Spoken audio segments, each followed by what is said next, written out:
Orang merasa hidup ini berat, hidup ini tidak berharga, lupa bersyukur. Jadi kita lupa bahwa kita hanya lihat yang negatif-negatif saja, lupa anugerahnya Allah pada kita itu banyak, dan kita tidak ngakui satupun.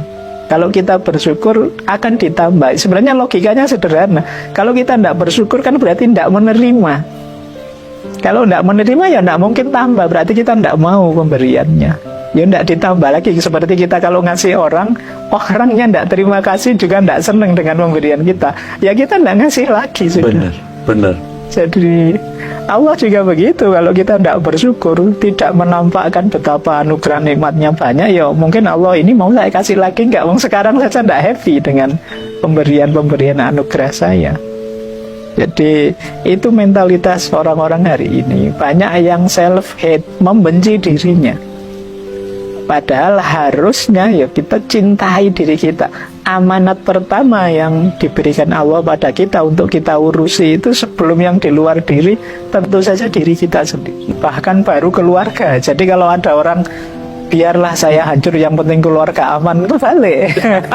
Jadi iya, bagaimana kita bisa membahagiakan keluarga kalau kita sendiri tidak bahagia? Menghancurkan dirinya sendiri. Saya masih percaya rumus bahwa yang bisa membahagiakan dan menolong orang lain adalah orang yang bisa membahagiakan dirinya dulu dan menolong dirinya sendiri dulu. Gimana kita bisa membantu orang lain kalau kita sendiri perlu dibantu?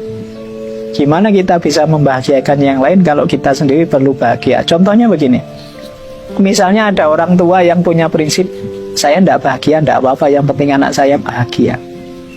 Loh, itu apa bisa begitu? Anak kita begitu ngerti kita tidak bahagia, apa dia bisa bahagia?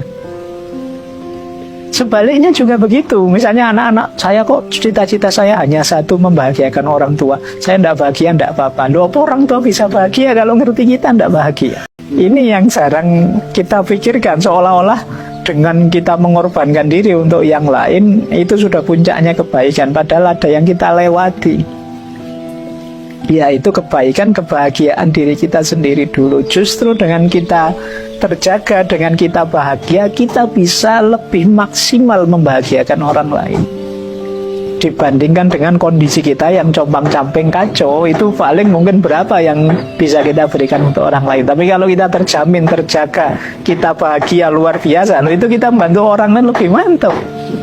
Logika heroisme itu ya kalau ruang dan waktunya tidak pas jadi keliru. Mengorbankan diri demi orang lain. Loh, kalau kita sudah dikorbankan, bagaimana kita bisa membantu orang lain?